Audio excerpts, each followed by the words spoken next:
Australia has suffered a wide range of homicidal psychopaths who were compelled to keep killing until they were caught. Here are 10 of the worst. 10. Claremont serial killer.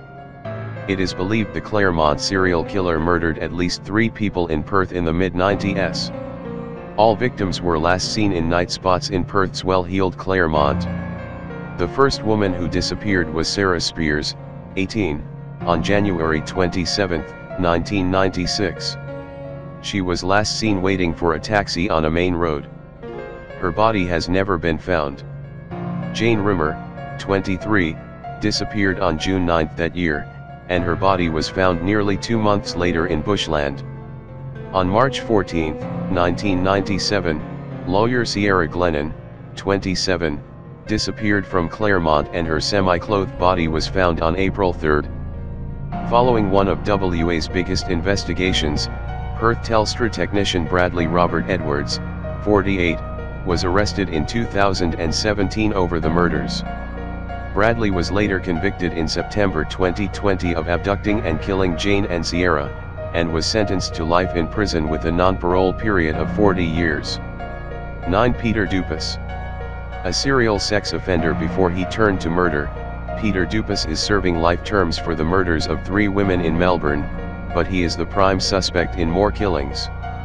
Dumas brutally stabbed his victims to death and he was known to cut off the breasts of the women. "To me the guy was just pure evil," said Sendet Ian Armstrong of Dumas' sexual assaults. His attacks were all carefully planned and he showed no remorse. 8. Kathleen Falbig. It is one of the most disturbing cases of serial killing in world history.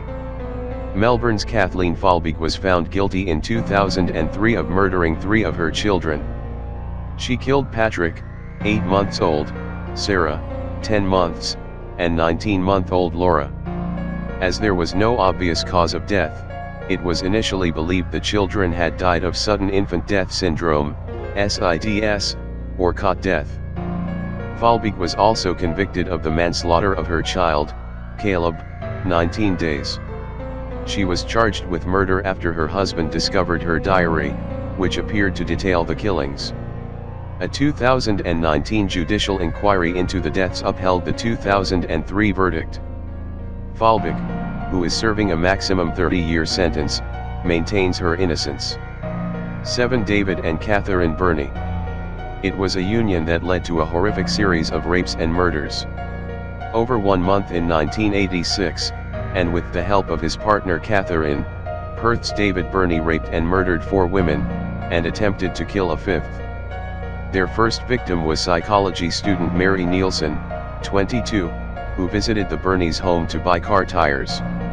Once there, she was gagged, chained to the bed and raped while Catherine washed.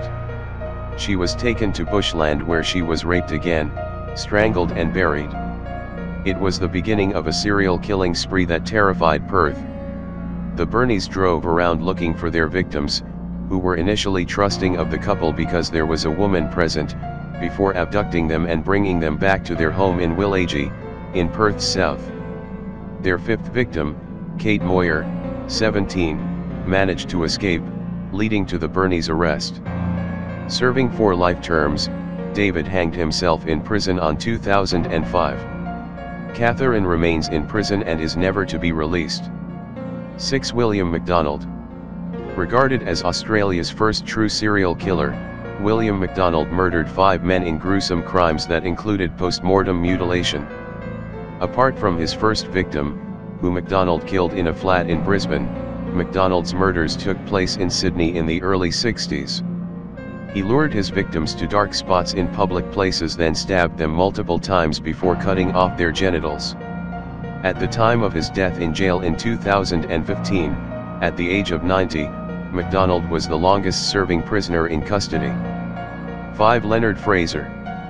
Born in Ingham, QLD, Leonard Fraser spent 20 years in prison on sex crimes before he was freed and turned to murder. He was first convicted over the abduction and murder of 9-year-old Kira Steinhardt in Rockhampton, QLD, in 1999. While in prison, he was tried for more murders. In 2003 he was sentenced to further life terms for the separate killings of Beverly Lego, Sylvia Benedetti and Julie Turner. He did in prison in 2007. In Kira's murder trial, Justice Ken McKenzie called Fraser a sexual predator of the worst kind. For Thomas Jeffries. His name might not be familiar now, but at the time his crimes made him one of the most feared people on the continent. Long before Australia's federation in late 1825, British convict Thomas Jeffries murdered 6 people on the idyllic island that would later be called Tasmania. After escaping from prison, the bushranger and other escapees went on a robbing and killing spree that lasted more than 3 weeks. Jeffries' killings included those he robbed, a baby and a policeman. He was also a violent sexual offender. He was captured on January 23, 1826 and executed by hanging in jail. 3. John Wayne Glover. Over 13 months beginning in March, 1989, 4 pie salesman John Wayne Glover killed 6 elderly women in Sydney's affluent Harbourside suburb of Mossman, earning him the moniker the Granny Killer. His first victim was Gwendolyn Mitchell Hill, who he sneaked up behind as she went to enter her apartment building. He hit her in the back of her head with a hammer and stole money from her purse. In his subsequent murders, Glover usually attacked his victims with a hammer, before removing their pantyhose and strangling them with the garment. He came to the attention of the police over a string of nursing home assaults that he had also committed. When he was asked to attend a police interview, he attempted suicide and wrote a suicide note. In the note, he had written, "No more grannies," leading to his arrest over the murders. But before his arrest, he would kill one more woman. He was sentenced to multiple life prison terms, and hanged himself in jail in 2005. 2. Yvonne Milat. One of Australia's, and the world's, most notorious killers, Yvonne Milat was sentenced to life terms for the murders of 7 backpackers in NSW's Belanglo State Forest between 1989 and 1992. The travelers, which included 5 women and 2 men, came from Australia, England, and Germany. It is believed Milat picked up his victims as hitchhikers before driving them deep into the forest, tying them up and either stabbing or shooting them to death, or both. He took his time with the killings and decapitated one victim. Her head has never been found. Police began investigating Milat when his name kept cropping up in tips from the public as a suspicious, gun-loving person. He was arrested after an English backpacker called Paul Onions, who had escaped Milat during a robbery, identified his abductor as Milat. Milat was arrested on May 22, 1994, and a search of his Western Sydney property yielded a trove of evidence including a part of the rifle used in the murders, and the murdered backpacker's property. Yvonne died due to cancer in 2019 at the age of 74. 1. Snowtown Killers. The worst serial killings case in Australian history exposed a sordid killing club of 4 men in Adelaide, and put a tiny South Australian town on the world map for all the wrong reasons. Over 7 years, 11 people were murdered in a sadistic murder spree orchestrated by John Bunting and his mate Robert Wagner, often with help from their cohorts Mark Hayden and James Vilasakis. The men targeted homosexuals and pedophiles. They dismembered 8 of the bodies with saws and dumped them in barrels, which were found in a disused bank vault in Snowtown.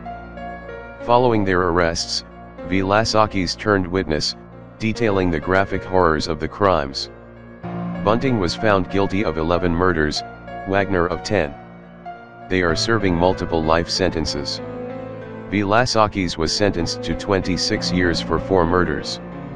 Hayden was convicted of assisting in 5 of the murders and sentenced to 25 years. The evidence given at trial has driven me to the conclusion that both of you are incapable of true rehabilitation, sentencing Judge Brian Martin told Bunting and Wagner.